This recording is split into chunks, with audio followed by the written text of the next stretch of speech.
Okay, we're going to finish up Piaget, I hope, today. I just said I hope. Okay? Let's go back to the PowerPoint. What we were doing last time, I know that watch the tapes right in a row, it looks like it's just repetition, but we were talking about maturation and pointing out very strongly, thank you, that Piaget stages are not maturational only. Matter of fact, it's a very small part of his stage, and indeed, you must have all the other processes for accommodation for stage change to occur. Stage change does not occur just because of maturation of the brain and the nervous system. It occurs also because you must have interaction with the environment, and indeed, as I pointed out last time, the brain itself cannot develop properly without interaction with the environment. It is crucial. This is the key to physiological and psychological processes, says Piaget. Living things need to interact with their environment, and they develop as a result of interacting with the environment. Now, there's one more internal process of accommodation called equilibration. Here, let me show you this to you again. Wait, here we go. Wait. Sorry. Okay? So you'll notice that accommodation is a sub-process of adaptation, and in turn, equilibration is a sub-process of accommodation, which is a sub-process of adaptation. Okay, you understand? So in other words, the question becomes, let's see if I can get this done right.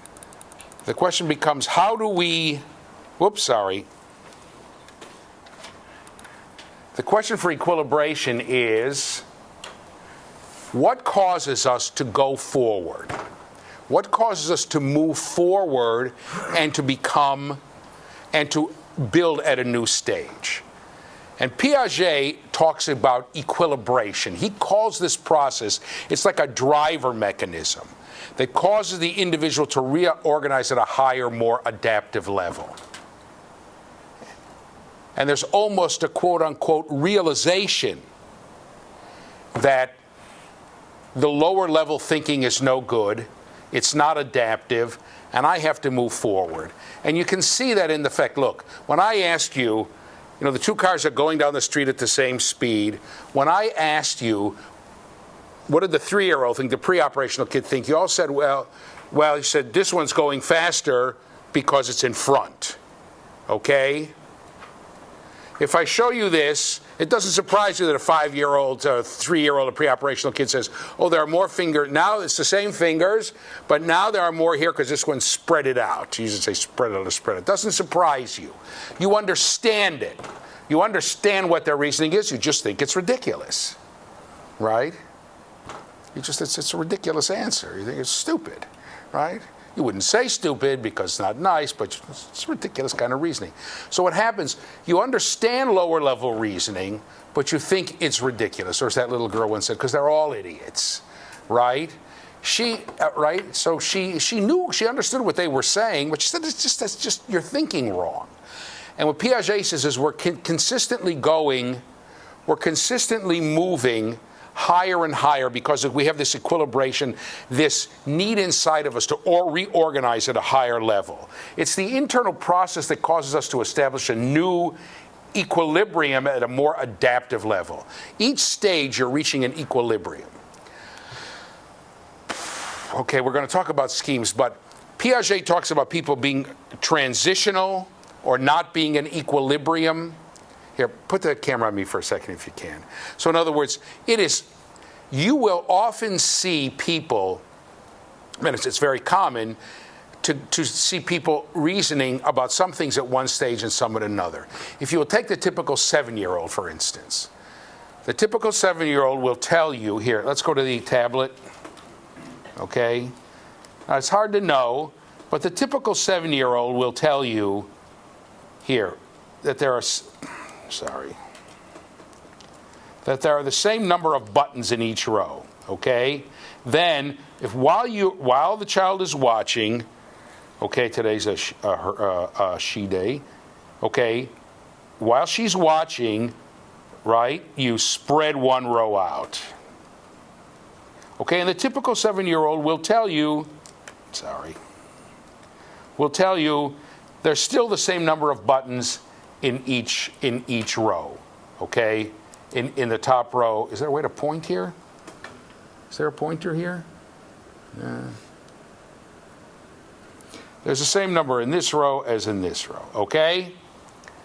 Then, okay, but if you show her, if on the other hand, if you take, wait, I'll get here. If you take, again, the typical 7-year-old, it wouldn't surprise me here. This is supposed to be 2 glasses of water. These glasses are supposed to be the same. Okay, whoops. The glass blower was a little drunk and they made this. Okay, wait. Okay, and she tells you there's the same amount of water in both glasses, and then you take, whoops, and you take and you pour this water into here, so the level goes higher. She'll say, oh, there's more here because it's higher. A few will say there's more here because it's fatter, but usually they'll tell you, understand what I'm saying? When you pour water, so when it comes to what Piaget calls discontinuous quantity, right, you can count 1, 2, 3, 4, 5. How do I get a pointer on here? Let me look for 1 second. Let me look for 1 second for a pointer. An arrow. Is there an arrow on here? Pen, highlighter, eraser, selection tool, flag. No pointer. All right. So this is a problem, the one that's on the screen now, of discontinuous quantity. You can count 1, 2, 3, 4, 5. It's not uncommon to have many children who will tell you, oh, it's the same number, and you have and of course you have to get their reasoning. They'll say, you didn't add any, you didn't take any away. It's still the same number. But that same child will tell you there's more here now than here because it's higher. Okay? So that, come back to me now, that Piaget calls a structure in disequilibrium. The person has constructed a concrete operational structure. Remember, it's not the stages the way a developmental psychologist talks is that you constructed it. In this case, this child has constructed it, and she's applied it to one area of the world, but not to another area of the world. Okay, it's her scheme for discontinuous quantity, yes, but for continuous quantity, no. Piaget calls that décalage. We'll get to that. He calls that, here, let's go to the screen. He calls that décalage. Anybody know French? Is there an accent over one of these things, décalage? Is there an accent over the A? I don't know. Anyway, in English there is décalage, which means that if there were a good English translation, I'd give it to you, but there isn't one. I don't know French, but all the people who translated Piaget couldn't find one. Okay, and it's sort of like it's being in showing reasoning from 2 stages at the same time. Come back to me for a second. Piaget calls that horizontal décalage. I know we haven't talked about the stages yet, but as I said, if you talk about one, you're missing from the other, and vice versa. But why horizontal décalage? I think it would be vertical because you're part from this stage and part from this stage. But in fact, he says, because what's happened is you've applied your new structure to some aspects of the world, but not to other aspects of the world. And as you go, you apply it to more and more, see how my hands are moving out horizontally, to more and more aspects of the world until that reasoning is applied to all aspects of the world.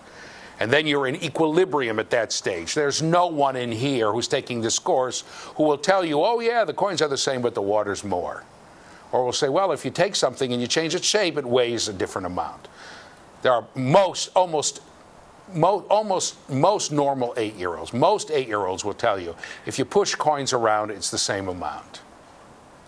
Okay, it doesn't matter. But if you take 2 balls made out of Play-Doh that weigh the same and you mash one down into a pancake, either the ball or the pancake will weigh more. They'll say the ball weighs more because it's fatter, the pancake weighs more because it's wider. If you poke a hole in it, most of them will tell you, oh, the ball weighs more because it's solid and this one has a hole in it. Okay? Most of them will tell you that. So that's a structure not in equilibrium. It's a trend. Piaget calls those kids, okay, here's another word, come back to the tablet if you can, transitional. Okay? They've applied it to some but not to other aspects of their environment. Okay? Now, okay, let's go back to the PowerPoint. Let's see if this does something. Yeah, good. Okay. Now we have to talk about the stages. Okay? Okay. For Piaget, each stage is a mental organization with rules. Okay, come back to me for a second if you can. Sorry about this. Look, there are rules to your physical organization, to human physical organization. The rules of a cow's physical organization say eat all the grass you want, it's food. The rules of a human's physical organization say if you eat grass, it's not food. Okay? The rule of a bat's organization say put out these high-pitched beeps, and then you can hear them and they'll bounce off and you'll be able to get around. Our physical organization says, I can't hear those high-pitched beeps. They don't mean anything to me. Sound waves don't mean anything to snakes as sounds because they can't hear. What they do is vibrations in the ground, okay? Your physical organization tells you certain in the light spectrum, certain colors you can see. I can't remember, certain frequencies, thank you. In the light spectrum you can see, others you can't. So I think it's flies can see infrared light. So their organization tells them you put a bunch of infrared light in a room and they can fly around. We can't. Okay? You know that yellow bulb you put on your porch to keep the mosquitoes away? They can't see it. So for you, yellow light, your physical organization says, I can see stuff if you put yellow light in a room. Mosquito can't see it. Okay? There are rules to how, and you understand the environment based upon the rules of your organization. Now, of course, we are able to overcome that. So there are all kinds of stuff going around, radio waves that we can't sense, but somehow we manage to do it, right? Our intellect helps us overcome the limits of our physical organization. That, of course, is the key to Piaget. That our intellect, that the more intelligent an animal, the more that animal is able to overcome the limits of its physical organization. And we are much, much, much, much, much more intelligent than any other animals. Much, much, much more intelligent. People who live in who we call retarded or whatever the politically correct word of the day is, and need to live in halfway, need to live in homes and work in sheltered workshops, they, from our point of view, they have severe restrictions on their cognitive abilities. But they can talk, they can tell you what they want. They're much smarter than an ape. There's 50 grunts, big deal, right? And our intelligence has helped us overcome everything. So we physically are limited by the fact that we can't fly, but we can. Right? Because our intellect has shown us how to fly. We've even figured out 2 ways to fly. One based on wings and one based on rotaries, on a helicopter, right? Figured out 2 ways to fly. Right? We can't stay underwater for hours because we're physically limited from doing that, right? You gotta hold your breath 2 minutes, you gotta get up. Right? Well, but we can stay underwater for hours and hours and hours. In fact, we have some of our nuclear submarines can stay underwater virtually forever, right? You got to get up, get some food. And Piaget is going to say that's just as we're physically organized, we're intellectually organized, and each stage represents a higher, more adaptive intellectual organization. Until we get to the point where we really are able to overcome almost many of our physical limitations, right? A human being can't climb as well as a mountain goat, but we can. Humans, by using tools, use their intellect, can climb Mount Everest, and a mountain, a mountain goat can't do that. Okay, can't breathe up there. We can't either, except you stick on oxygen. No, that'll do it. Okay, so here, let's go back to the PowerPoint if we could. Here are the characteristics of the stages. Okay, each stage represents a level of intelligence.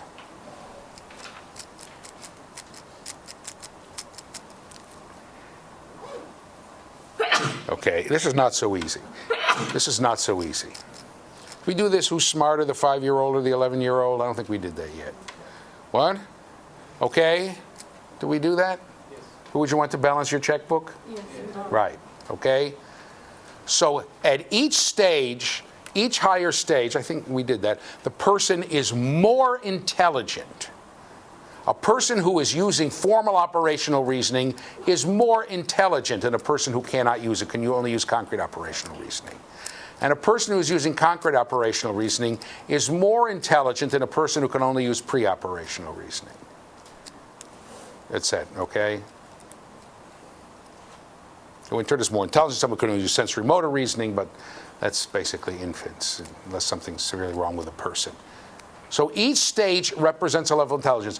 Piaget is going to say, intelligence is not, oh, you're born with it, boom, 87 million units of intelligence, 420 million units of intelligence, 5 million units of intelligence, 3,000 units of intelligence. No, that's not a politician. Stop saying that to me.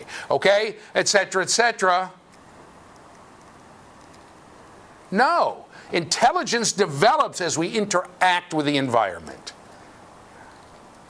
And most of us know that as people interact with the environment, they become increasingly intelligent in that way. Okay? If you were to take the world's greatest physicist, most knowledgeable physicist in the physics of optics, okay, that physicist would probably tell you, you know what? I think I want to have an eye doctor prescribe my glasses. And I'm going to have someone who knows how to grind the lenses for me.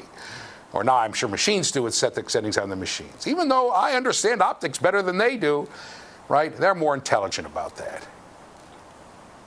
Anyone have a mechanic? I had a mechanic who told me he barely graduated high school. He would just, you know, sort of listen to the car and mess with it. He would know what was wrong. Anybody have a mechanic like that? No? Yeah, one. You got to tell me who it is. When my mechanic went out of business, I don't know what to do. Okay? People who work with cars a lot, they're very intelligent about cars or about what to do and how to do it. Okay? We don't think of it that way.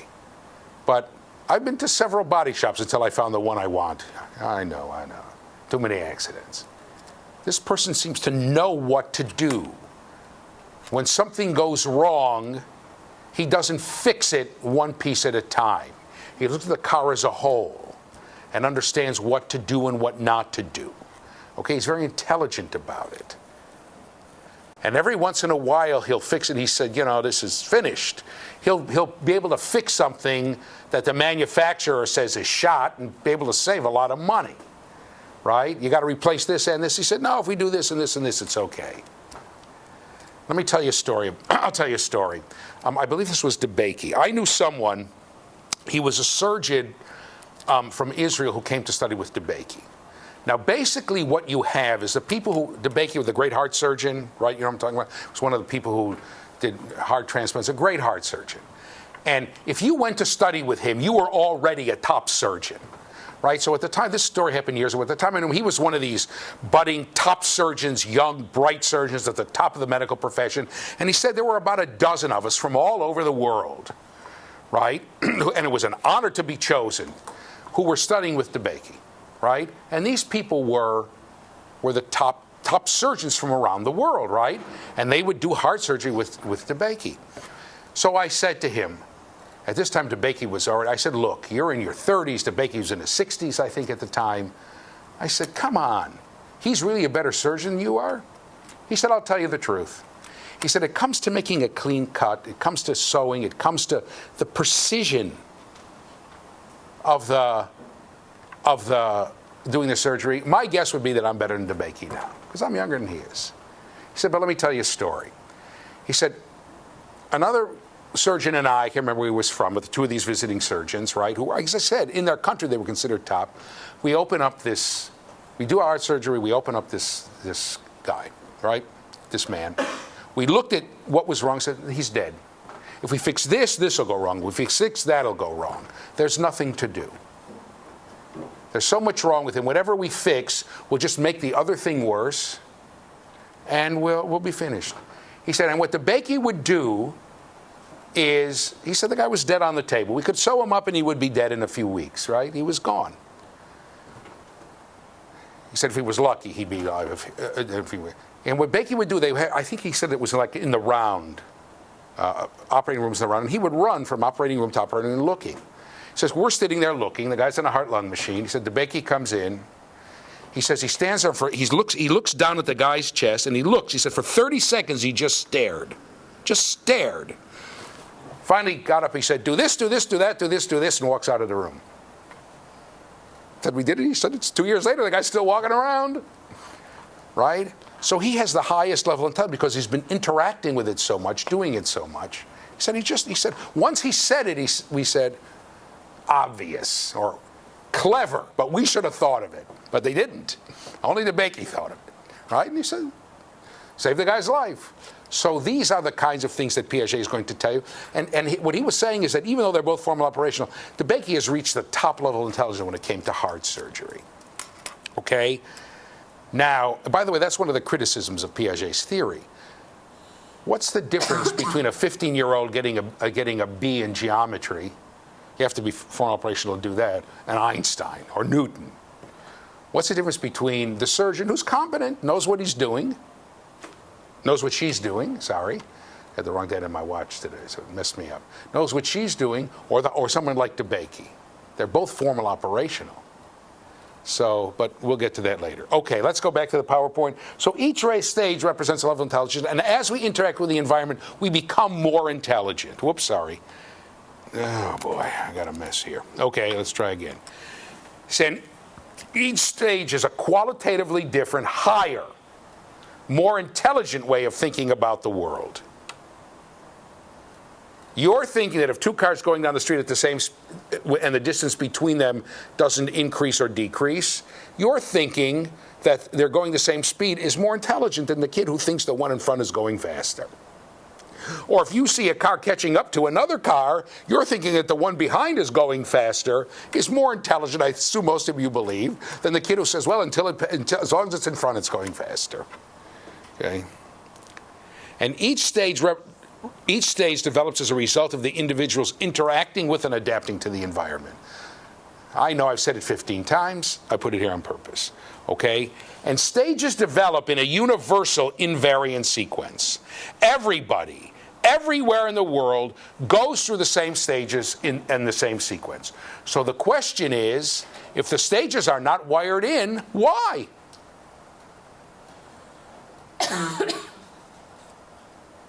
What you'd have to say, come back to me for a second. What you'd have to say is, everyone is born with the same genetic material. The ability to organize and adapt, that's okay. And everyone has the same environment. So if everyone has the same environment with the same biological processes, then everyone would go through the same stages. Does everyone have the same environment? Piaget, you're all going to say no, right? That's why multiculturalists can't stand Piaget and the Piagetians. Because he's going to say, let's go back to the PowerPoint. He's going to say yes. The sequence of the development is the same because we all have the same genetic inheritance, the ability to adapt to and organize our environment, and we all have the same environment. That's what he's going to say. How can that be? He's going to, go ahead. When you were talking about DeBakey, are you saying then that anyone who has more experience would be the one that would be better? Or is there a fine line? The more experience that you have, experience is an essential element of developing intelligence. But it's hard to know what that is. So another big problem with Piaget is he doesn't differentiate. You know, he doesn't talk about individual differences. How come some people can come in and try something 3 times and they've got it, and other people it takes 20 times until they get it? He doesn't really talk about that. And also the nature of experience is very interesting.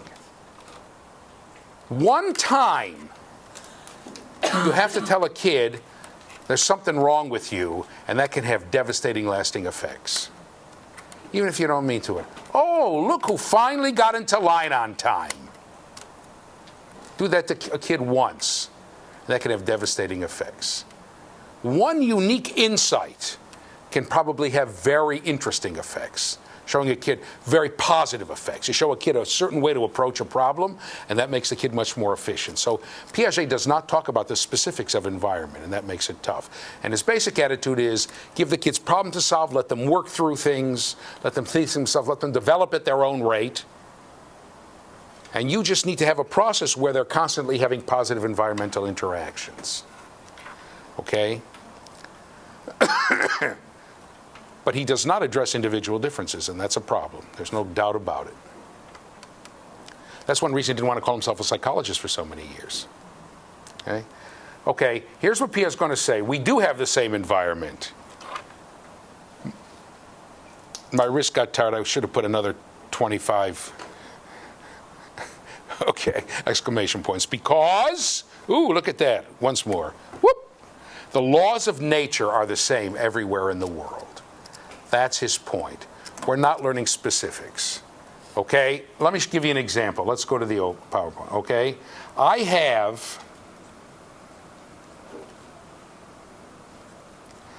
have 4 people.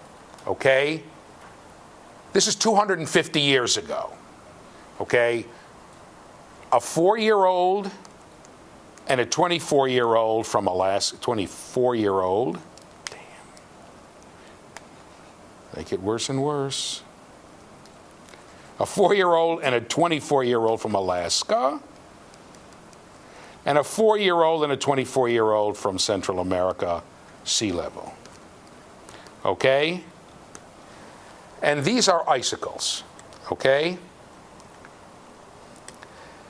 I have the 24-year-old from Central America and the 4-year-old from Alaska. Okay, and I say to the 4-year-old from Alaska, what are these? And she says, icicles. I asked the 24-year-old from Central America, says, I don't know.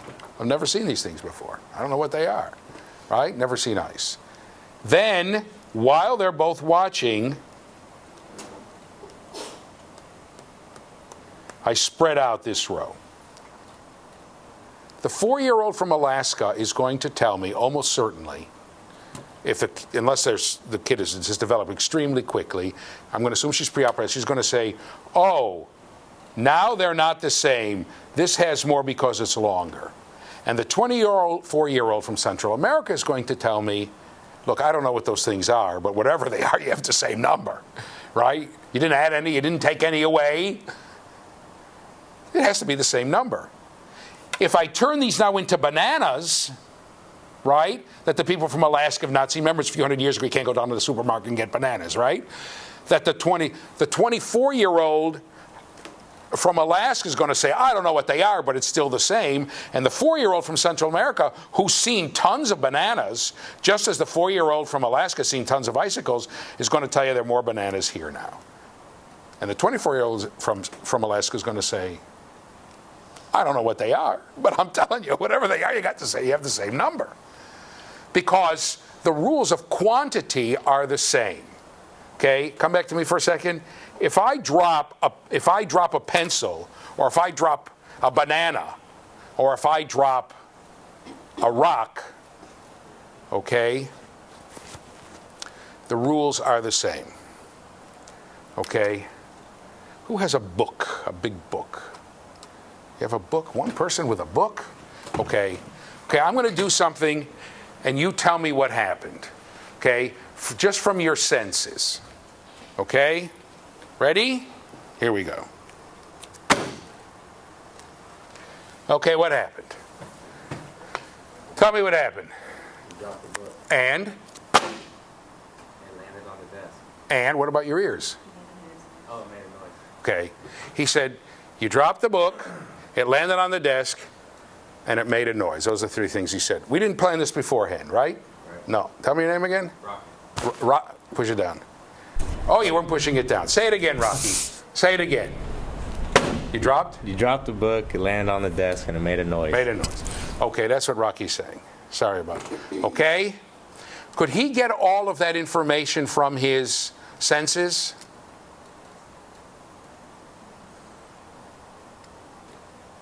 Rocky, did you get all the information you gave me from your senses? Yes. Well, you're lying, Rocky. You also owe me money. Everybody who lies owes me $200. That's not right. What word in there goes beyond his senses? What word there represents thought? He said, you dropped the book, it landed on the desk, and it made a noise. You want me to show you? I'll do it from my senses. I let go of the book, okay? The book fell. I saw the book on the desk, and I heard a noise. Make is a causal inference. Make shows intellect. He's making a causal assumption about the environment. Right? You understand? So would you say there was a noise? There was a noise. Or I heard a noise. The idea that the books landing on the desk made a noise, that's from Rocky's intellect. It's so obvious that not one person here could figure it out. It's just assumed. But infants don't assume that. Piaget's daughter, he put a mobile over her head, right? And she liked it, so she would pull it every once in a while. Then he opened up a music box, right? And whenever he would close the music box, she would pull the mobile to try to get the music box thing, right? Until he'd open the box, and then she'd start. It was obvious that pulling the mobile meant nice things happened when she saw them, so she'd pull the mobile to make the nice things that she could hear happen, right? She didn't make the causal connection. No, this has nothing to do with the music box. This just has to do with the mobile. And every time he opened the box again, she'd stop pulling. So it was clear that it was pretty clear that it was for the music box she was doing it. That's a causal inference. And it wouldn't have mattered if I had dropped something that Rocky had never seen before. Right? If I had taken a fish that Rocky had never seen before and froze it and dropped it, he would have said that whatever that thing is, it made a noise. Or if there was some, I don't know, some piece of a material from inside a machine that he'd never seen before, and I dropped it, he would have said it made the noise. So the specifics don't matter. I scared her, huh? Thank you. Boy, she was good. Got her hands right up there. Thank you. All right? I was just testing your reflexes. They're pretty good. Okay? So the law, come back here to this. The laws of nature are everywhere in the world. Laws of causality, the way Rocky showed us. Laws of quantity, the way the 4-year-olds and the 24-year-old showed us. Laws of time, laws of space. They're the same everywhere in the world. And therefore, we all go through the same stages. Because we're all trying to adapt to the same laws of nature.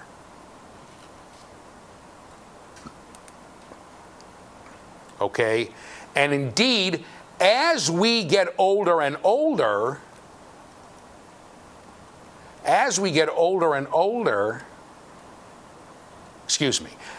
develop to higher and higher level stages, our ability to adapt to environments becomes increasingly better. Did I tell you about my son on the bus and the black guy who got on the bus? Right? Okay, come back to me, I'll tell you that story.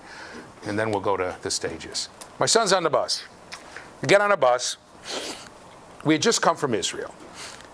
We're in Boston, and I didn't have any money. I've been a graduate student. I was earning Israeli wages, which were much less than American wages. I didn't have any money. So I'm walking around with a kid, and then there's a trolley car comes by.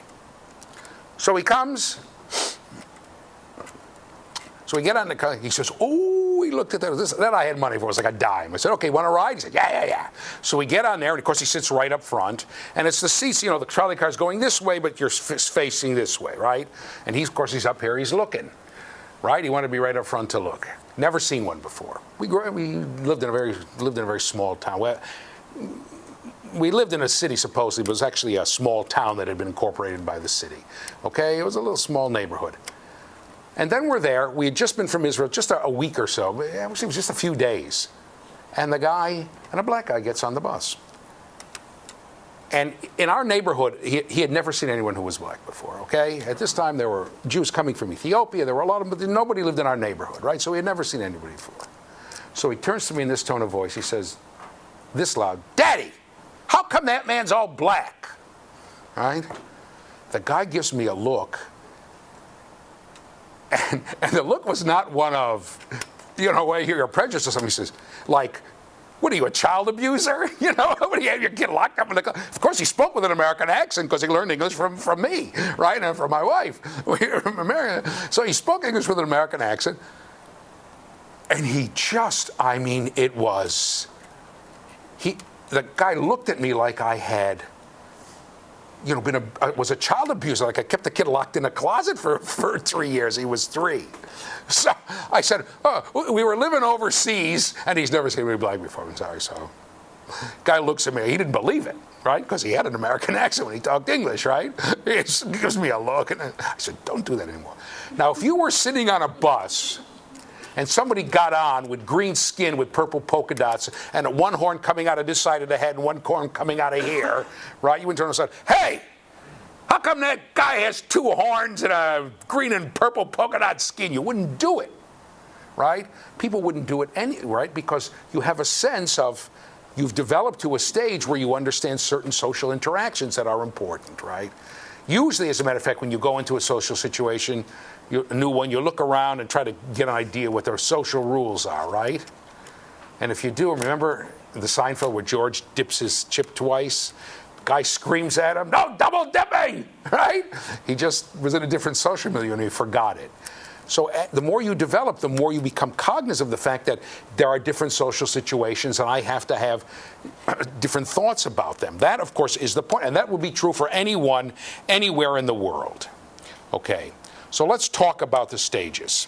Okay, here we go. Let's go back to the PowerPoint. There are the stages. Okay, sorry. There are the stages. There they are. Okay, oops, sorry. Sensorimotor, pre-operational, concrete before operational. You notice that there's a little question mark by pre-operational. That's because it's not really a stage, okay? Some people call it, Flavel calls it an extension of sensorimotor intelligence. Some people, I call it a preparation for concrete operations. It's not a real stage because it doesn't, at each stage there's something you're trying to accomplish, okay? And this was not, so, but we're gonna treat it like a stage, okay? But if ever, because that's an issue that's beyond an introductory course. But if anybody ever says, I just want you to say, oh, your professor's a dopey, Piaget comes up, then you'll know that I knew that it wasn't really a stage. So the first stage is sensorimotor. By the way, sensorimotor can be spelled this way. It can be spelled with a Y, and it can be spelled with the hyphen or without the hyphen. So there are 4 ways to spell it. I, Y, I with hyphen, I without hyphen, Y with hyphen, Y without hyphen. This is the way I learned to spell, so that's how I'm spelling it. Obviously it was translated, so... Okay, sensorimotor intelligence is the intelligence is in the senses and in our motor activities. We learn by develop by physically acting on the environment. This is infancy, basically. Okay, the infant learns to come to understand his or her environment through the use of his or her senses and a body. There are no mental images at this stage. Here, I'm going to show you some sensorimotor intelligence. Can you get the camera on us, on the 2 of us? Hello, can you get it on us? Okay. Here, where you go? Tell the crowd your name here. Rebecca. Okay, Rebecca. Ready, Rebecca? Mm-hmm. Rebecca, we're using this pen? Mm-hmm. You want this pen? Here. I'm not getting it for you. Go ahead, get it. I'm not getting it for you. Here. Just so she doesn't cheat. Okay, go ahead. Okay, Rebecca just demonstrated sensorimotor intelligence. Here, I'll show you another one. Okay. Want the pens, Rebecca? Want the pens? Go ahead, get them. Oh, more sensorimotor intelligence. When I dropped the pen on the floor, you thought I was kidding, didn't you? We dropped the pen on the floor. What did she have to do in order to get the pens? Oh, they were still there. What? First of all, she had to know they were still there. That's right, but she could see them. That's what I couldn't hear. That's another one. Here, I'll show you more sensorimotor intelligence. Here, Rebecca, you want the pens? Go get them. Oh, pretty good. Okay, so first of all, she knew they were there even though she didn't see them. What did she have to do in order to get these pens? She couldn't get to the pens. What did she have to do? Push it down? Get up and walk around. Walk around the desk. The desk was in the way. She couldn't get them. Right? Likewise, when I blocked it, she knew to reach over my hand. right? Don't do this with your kids. Peter did it with his daughter. He would do this, and she'd push and push and couldn't get to the stuff because his hand was in the way. Finally, she learned to reach over or reach around to get them, okay? By the way, you can see sensorimotor intelligence in animals. You take a chicken and a dog, and you don't feed them for a day, so they're hungry, right? And you take some chicken wire, right? And you put the chicken on one side of a fence that's open on both ends, and you know that the chicken can see the end of the fence. You do a thing, doesn't matter how. The chicken, you can do a Pavlovian experiment where the chicken, every time the chicken sees a red light, it raises its leg, right? You give it a little electric shock and turn on a red light, okay? Eventually, you turn on the red light, and you give it a little electric buzz, and the leg raises from the electric buzz. Turn on the red light, the chicken will raise its leg, right? So you turn on the red light, the chicken raises its leg, so you know the chicken can see the end of the fence. Red light's the end of the fence. You put cornmeal on one side of the fence, the chicken on the other side of the fence. The chicken is there. I once saw a film. This is unbelievable. It's pecking, pecking, going, trying to get it. By the way, if anybody's ever farmed chickens, domestic turkeys and chickens are so stupid. They're stupid.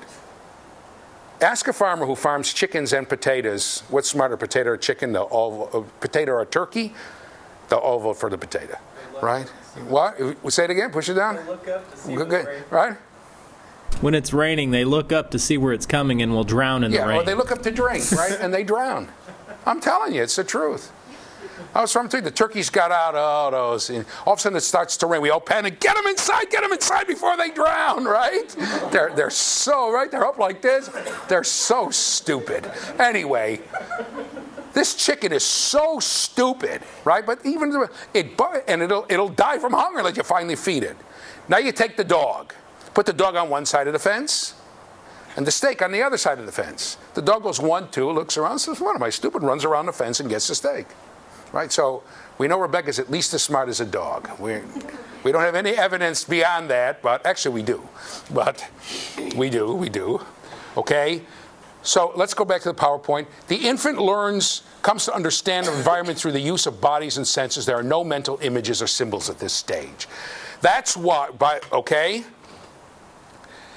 Eventually, the child comes to know, I'm an object. I'm not going to talk about this too much because most of you are going to work with kids who are older than infants. I'm an object in a world of objects. These objects exist independent of my actions upon them, and I understand physical causal relations. For instance, here, I'll show you here another one, right? You take a pen, the pen that the kid wants, you put it under here, then you put it under here, then you put it under here, okay? Then you finally hide it under here. Say to the kid, go, and the kid comes, the kid looks like this, and finally gets here. Even though the kid saw you move it from place to place. Right? Those of you who have children will remember the idea that things exist independent of my action on them. The kid's going like this. Put it behind your back. Gone. Right? It's gone. Those of you who have not had children yet and will do so, it doesn't last very long. And the time it doesn't last long, you'll know. Right? You go, and you go like this. And the kid gives you a look like this. Like, who do you think you're kidding, right? This is a 6-month-old infant. And one of my kids began to scream, he's shrieking. I know it's there. Who do you think you're kidding, right? In other words, even though I don't act upon it, even though I don't see it, there's a whole question of causality. Knowing that this pulls the mobile, but something else causes the box to open. Right? That takes time for that idea to develop. And kids need to actively explore their world. Anyone who has seen infants running around, here he comes. I remember when my grandson came, here he comes, baby-proof the house, right? Great. They're into everything, looking at everything, experimenting with everything. Right? Because he said that's the nature of a person, to want to adapt to the environment. And eventually they learn, let's go back to the PowerPoint again. Again, I'm an object in a world of objects, so things exist whether I see them or not, hear them or not, feel them or not. Okay? And I understand physical causal relationships. In other words, just as, okay, come back to me, I know Just Rebecca understands I need to walk around the desk, or she could have crawled under if she were littler, right? If she were still 3 years old to get it, okay? I can go around things to get them. I know that if I pull this, this happens, and if I push that, that happens. I can't pull this. I can't pull on the refrigerator to make the light go on in the living room, and I can't flick the light in the living room to make the refrigerator go on. Okay? There are no mental images here. That's why Piaget calls it sensorimotor. There are no mental images. That's why people who remember being sexually abused at 5 months old. I told you that story by calling the Oprah show, didn't I? Maybe I didn't. I don't know if it was the Oprah show or some other show. I don't want to pin down the show, so I erased that. I see some show, and some woman has gone to a therapist, and this therapist has had her call vivid memories of being sexually abused by her uncle when she was 6 months old. She told the whole story, how he came in and what he did and the whole thing. So I call up the radio station. It took me 15 minutes to get through. They said, yeah, you're the third person who's called. Here's the number, call. I don't remember, ABC or NBC, whoever it was, or CBS, or whatever. So I call up, and I'm calling, and calling is busy. They gave me the number right to the show. Busy. So I called them, I said, hey, I want to call about that report. So before I said anything, the lady at the other end says, you're a developmental psychologist, right? I said, yeah, how'd you know? She said, you're the 50th one to call, right? Was busy for 40 minutes for a reason. It can't be. That's an implanted memory. You don't have the memory. That's why you don't really remember anything that happened when you were 6 months old. There's nothing up there to remember. It was all sensorimotor. Okay? Now this, and sensorimotor intelligence basically is and you can see kids become, okay, and basically even it starts from random motions to coordinating internally bodily schemes. Let me give you an imitation of a 6-week-old.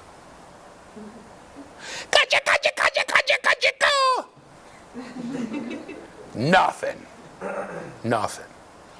Right? But you'll find that there's a start of random coordination. Like there's a random coordination of the moving scheme and the sucking scheme. Hardwired. And it's random. Most kids suck their... When I was a graduate student, I lay on the bed, and I had my wife hold my hand, and she would hold it wherever and then drop it on my face. About 70% of the time, it was my thumb that dropped to my mouth. Sometimes the back of my hand would drop to my mouth. Some kids suck the back of their hand, not their thumbs. And sometimes it would fall this way. Some kids suck these 2 fingers, not their thumbs. Whatever randomly got there, right? But usually it was the thumb. Okay, that's what people... Now, you'll see babies in utero suck their thumbs, but it's not on purpose. Here, once it happens by accident, it's on purpose. Raise your hand to suck my thumb, suck my thumb. Or this one. You'll see kids coordinating their movement scheme with their eye scheme, right? They've got their hands over their head. They're moving their hand like this, right? And they're watching it. They do it for 20, 25 minutes. It's enough already, right? And then eventually, it becomes external, right? They'll turn toward lights. Or it turns outside. A tiny infant, when a loud sound goes off, it'll jump and cry. A couple of months later, when it goes off, it'll jump and cry, but it'll look to where the sound came from. Those of you who had kids, it's starting to ring a bell, isn't it? Okay? And then eventually they're able to actively work on the environment and to explore. And eventually they get to the point where they're actively exploring the environment. Actively exploring the environment to see how it works. That's how it works. I'll show you how that works. Okay? I'm going to stand up. Okay, ready? Kid's in a crib. Okay? And he's in the crib. I say he because I had infancy. You want to hear people say she. Got to have Dr. Gay. I had boys, he had girls. But okay, it was a girl. She's standing in the crib, and there's a ball on the floor. She's going, ah, ah, ah, ah. Just like that. It'll drive you out of your mind. Who has kids? Sound familiar? Sound familiar? Ah, ah. So finally you pick it up, kid takes it, well, bang, back on the floor. Oh, you don't want it, you don't want it. Ah, ah, ah. Right? I saw this in the supermarket, right? The kid's sitting there, in the he's sitting in the basket, and his mother's got the basket, and his father's taking something in the basket. He turns around like this, sees his father, goes, ah, ah! His father takes it, He takes it, looks at it, father says, put it in the, I think his name was John, I'm looking from the other side, Billy was his name. He said, Billy, take it and put it in the basket. Billy takes it, bang, on the floor. So the father picks it up, he goes, ah, ah. She said, no, Billy, put it in the basket, bang, on the floor. Father Moses says, stop giving it to him. It's driving me crazy. Because what these kids are doing, they're not interested in that thing. They're interested in seeing what happens when things fly through the air. That's what they're experimenting with, right? One of my sons used to do it with food. One day I'm sitting there minding my own business, right? And I'm eating, I look up and this carrot comes flying by my eye at 300 miles an hour, right? Whoa, right? I look at my son and he's looking like this on the wall to see what happened when it hit the wall, right? Emptying drawers. You've got to have stuff for kids to experiment with. Let them open drawers. Be sure there aren't any knives in there. You know, plastic. One of my kids, right? Emptying the drawer. And one would empty the drawer like this. Right? The one who would throw food, right? That was the one who threw the food. The other one didn't throw food. He would empty it like this. He would use clothes to watch things flying through the air, right? This is what Piaget divides into 6 stages. The 5th stage, what they call tertiary circular reactions. I don't want to go into all of that, but Piaget is talking about they're experimenting to see what the world is like, how it works. Bang, bang, bang, bang, bang, over again until it drives you crazy. And by the way, when that drawer is empty, you get that same shriek. I'm experimenting here. Bring more materials, right? That same shriek. Ah, you have to fill it up again. Okay? It can be maddening, right? But that's how it is. And Piaget talks about this is done over and over, sucking the thumb over and over, over and over, bang, bang, bang, bang, bang, over and over till you want to scream. Anyone who says Piaget thinks you don't have to practice just doesn't understand the theory. These circular reactions are a sign you have to practice, constantly do things until you become a master with them. My professor used to call it a virtuoso. Okay? Eventually, people, you know that the kid has an equilibrated, let's go back to the PowerPoint, equilibrated sensorimotor structure when you begin to get mental images. Okay? When you begin to get symbols. And what's the most common form of human symbolic behavior? What happened here? Did I do that? What's the most common form of human symbolic behavior? Come back to me. Symbols. The most common form of humans using symbols. Numbers. What? Push it down. Push it down. Numbers. Numbers. That's a very common one, but it's not the most common or the first. Yeah. Letters. What? Letters. Well, letters, but before letters. Shapes. Say it again. Pictures. Shapes. Pictures. But even more common is talking. All of those are symbols. You're right. It's talking. Remember, the person who invented the wheel couldn't read and write. The person who figured out how to tame fire couldn't read and write. So letters are there, especially in modern society. Letters are very common. But talking. I say banana, you know what I'm talking about. It's a symbol for the thing that I'm talking about. So when you begin to kids responding to words and actually using words themselves, you're in the beginning of pre-operational reasoning. And let's go back to the PowerPoint. Pre-operational reasoning talks about mental operations. Okay, how many people, we're going to take a vote now, come back to me. How many people have studied Piaget before and have heard the term pre-operational, concrete operational, and formal operational? Who's heard that? Just about everybody. Okay, who can tell me what an operation is, aside from something to make a doctor rich? Okay, I'm going to show you an operation. I need all these people over here. Okay, I'm going to show you an operation. Come on, come on, come on. Stand in a line over here. Stand in a line. Going to take that off or put it on? Take it off, okay. Stand in a line, stand in a line, stand in a line. Okay. This will be good. Okay, let's get their names. Vera. Vera? No, that's enough. Go ahead. Dane. Dane. Okay, Vera. I want you to tell me the colors of the shirts, the tops that people are wearing, that Dane sees as he looks down the row in the order that he sees them, starting with his own. Okay. Blue. Yeah. White. Yeah. Brown. Yeah. Blue. Yeah. Black. And gray. Dane, is that right? I don't see the last one. Move up so he can see you. Is that right? Wait. Dane, is that right? Yes. That's right. How did Vera know what Dane saw? That's not what you see. What do you see? Gray. Yeah. Blue. Yeah. Brown. Yeah. White. Blue. Okay, so how does she know what? So she doesn't see it. How does she know what he saw? How does she know? Say it again. She performed an operation. That's a good answer. That's right. What did she do? That's exactly right. She performed an operation, but you don't get paid for it. Okay? Not like the surgeons. Okay, that's exactly right. What did she do? How could she possibly know what he saw? You all agree, by the way. You're all agreeing that that's what he sees. How do you know? How can she know what he saw? How do you know what he sees? How does she know? I can stay here for a long time. There's no broadcast until 8 o'clock tonight. We can do this for hours. How does she know? What did she do? Go ahead. She's able to take his point of view. That's exactly right. How can she do that? That's the right answer. How did she take his point of view? By doing what? That's exactly right. She was able to take his point of view by doing what? I don't know.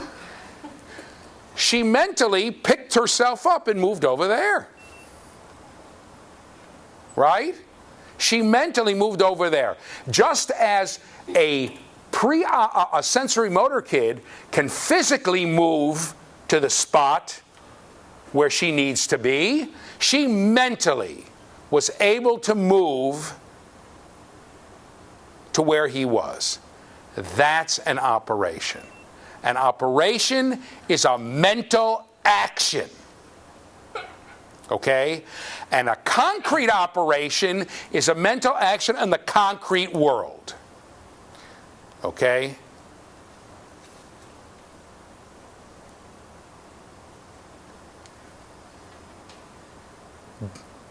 This is a mental operation regarding concepts of space.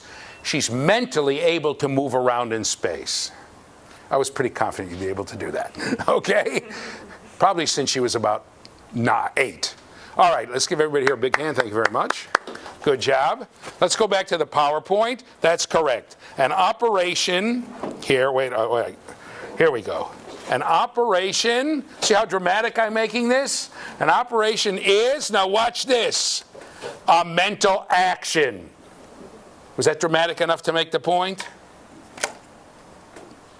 Okay? For Piaget, intelligence is action versus physical action. Now it's mental action. Operational people learn and develop by mentally acting on the environment. And in the case of concrete operations, okay, it's the ability to operate on the concrete environment. So let's take pre-operational intelligence. The person, okay, see if you can get my picture in there, or come back to me. The person has mental images of pictures.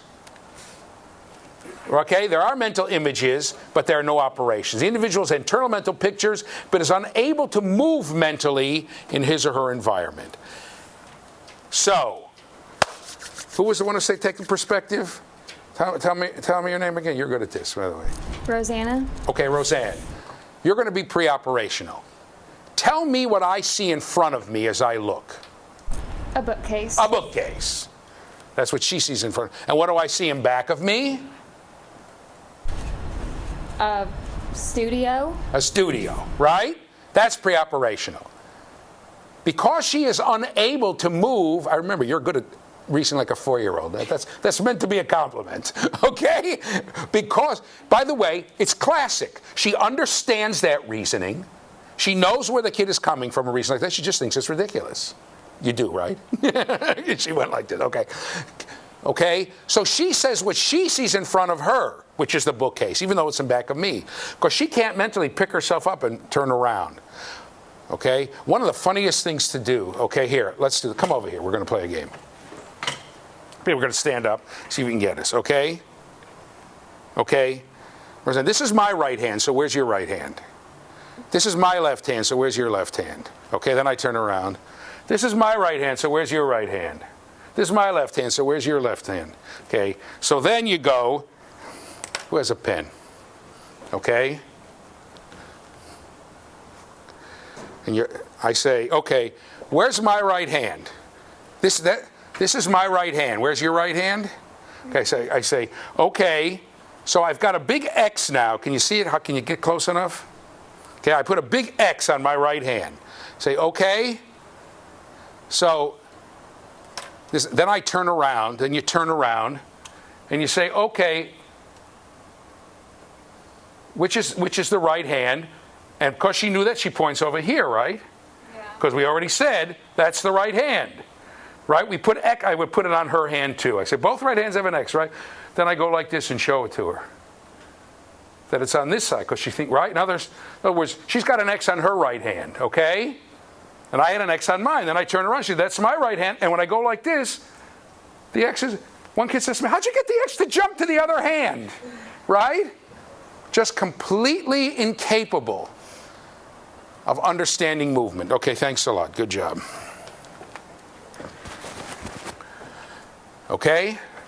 So they're mentally, they say what they see. And this is characterized by, let's go to the PowerPoint. To the PowerPoint if we can. Oh, that was good. This double picture. Egocentrism.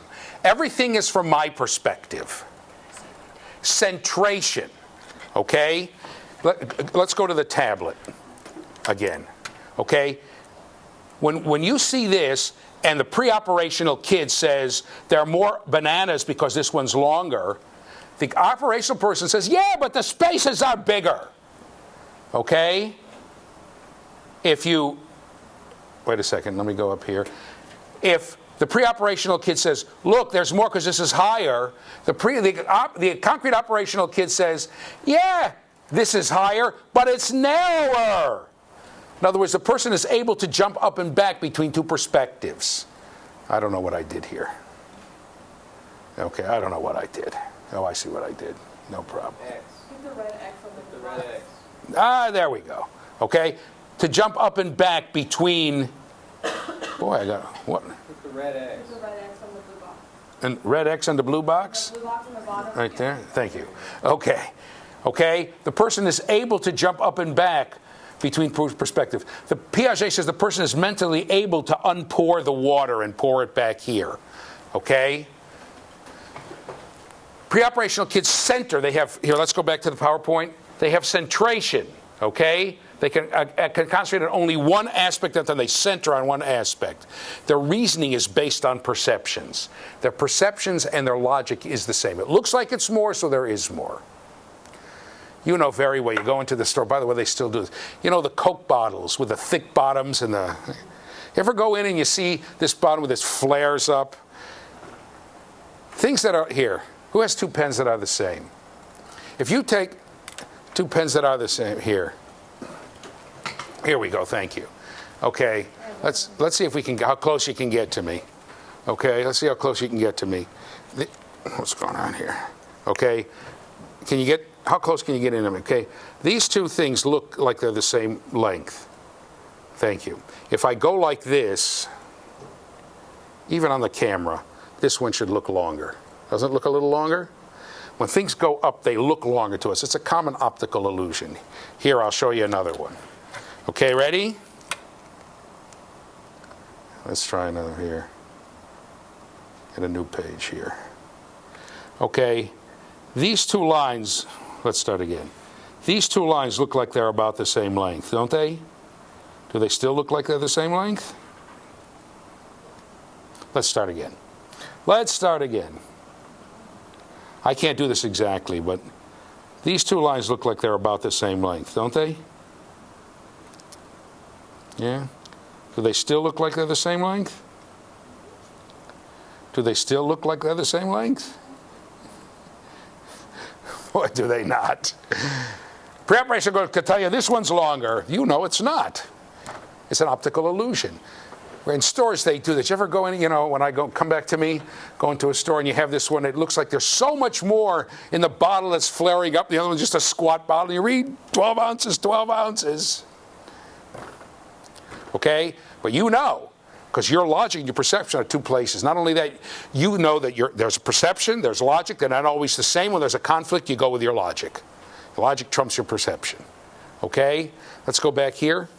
And that's called, let's go back to the PowerPoint, syncretic reasoning. Okay, syncretic, it's you don't have to worry about this too much, but it means that we have things that are different. Like for you, your perceptions and your logic are two different things.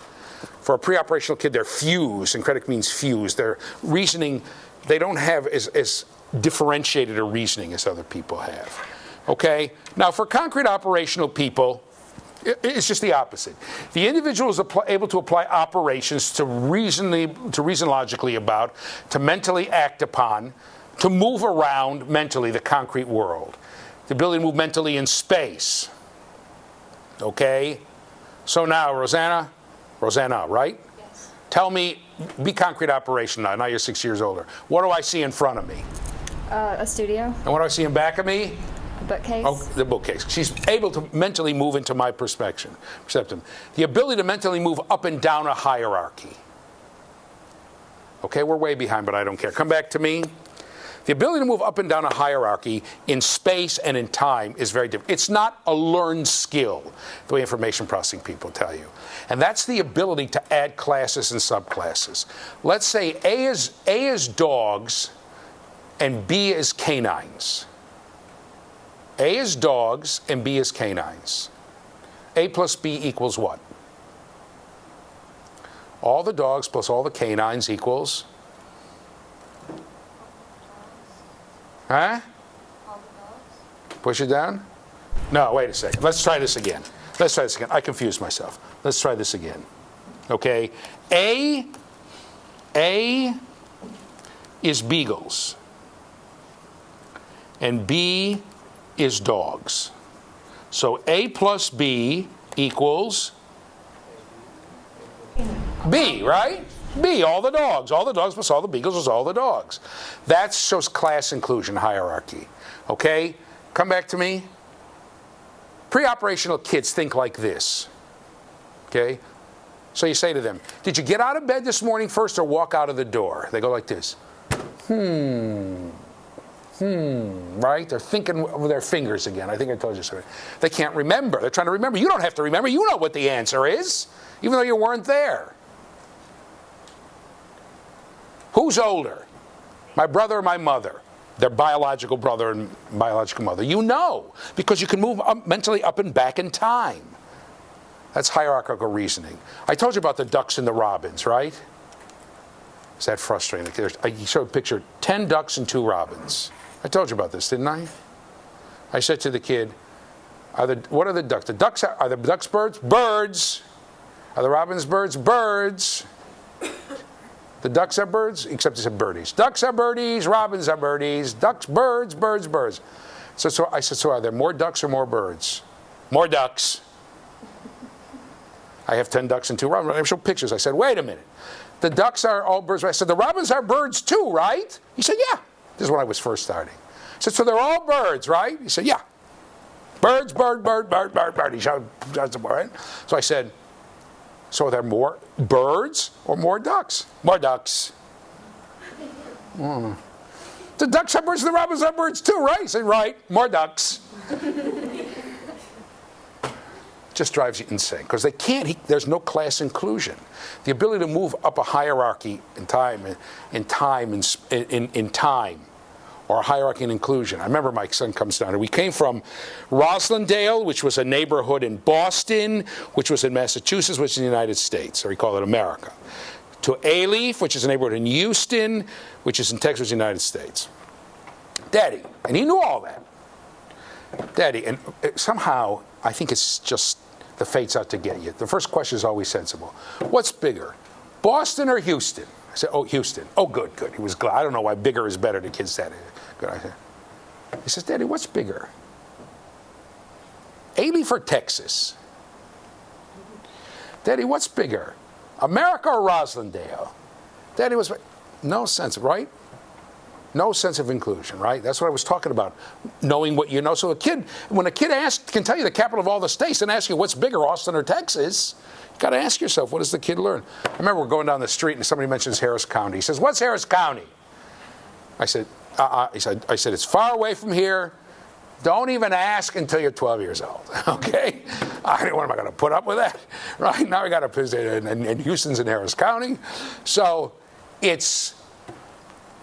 that requires mentally moving up and back in time or in space or across categories, okay? Let's go back here. The ability, let's go back to the PowerPoint, to consider two aspects of a physical problem at the same time. Yes, the water's higher, but it's thinner. Yes, I know that the row is longer, but the spaces are bigger. Be able to jump up and back between those two aspects. The ability to move mentally in time, we talked about that. All of you know very well that my mother's older than my brother. All of you know very well that someone who's born in 1650 is dead now because of your conceptions of time, okay, etc. Okay? This is a link to a web page that's closed down, so we'll forget about it. Okay? Finally, let's see if we can get to formal operations. Formal operations, whoops, phooey. Phooey. Let's see if I can get this to work. Oh, okay. Formal operations is the ability to apply logical reasoning to move about hypothetical abstract worlds, to use other than concrete world logic. Okay? So let's see if we can you get the camera? Tell me your name again, I forgot. Jennifer. Okay, get the camera on Jennifer. There's Jennifer, okay? I said to a kid, he was an 11-year-old kid, he was in one of my classes, and his aunt had brought him to class. It was a graduate class. So I said to him, all cats are blue. Keep it on Jennifer, okay? All cats are blue. Jennifer's a cat. What can you tell me about Jennifer? Okay, somebody tell me what you can tell me about Jennifer. She's blue. She's blue. This kid comes, he's at the back, he takes a look, he said, she's wearing a red shirt. That's what he said, except it was a white shirt. Okay? Come back to me for a second. And when I said to him, wait a minute, and afterwards he said to me, cats aren't blue and she's not a cat. Those of you who want to teach middle school, there are two ways that kids tell you that they don't understand things. By the way, that's true for younger kids, particularly in middle school and in early high school. That's boring. It may be, but that's often a sign they don't understand. Or that's stupid. That's stupid. It means I don't understand what you're talking about.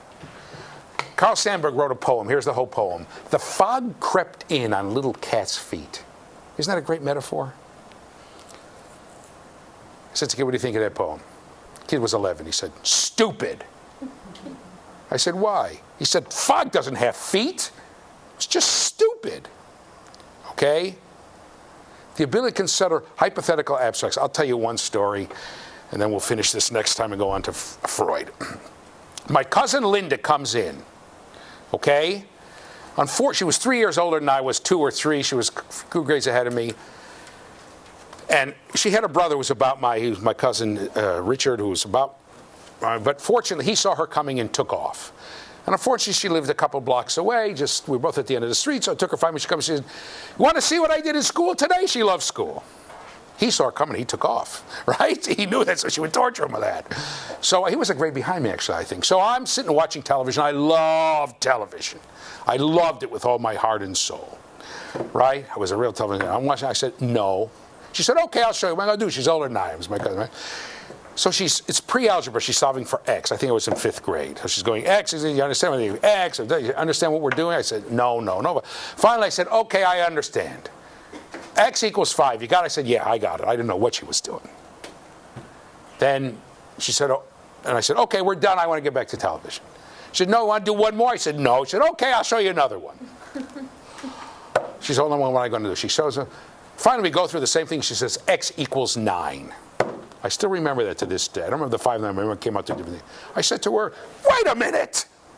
You just told me X is 5. Now you're telling me it's 9.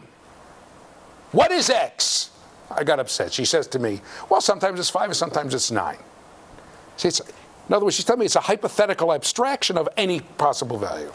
I'm 10 years old, 10 years, I think it was 10, 11. I said, that can't be, that's stupid. X has to be something. And I was so upset I stormed out of the room. For me to walk away from television, I was very upset.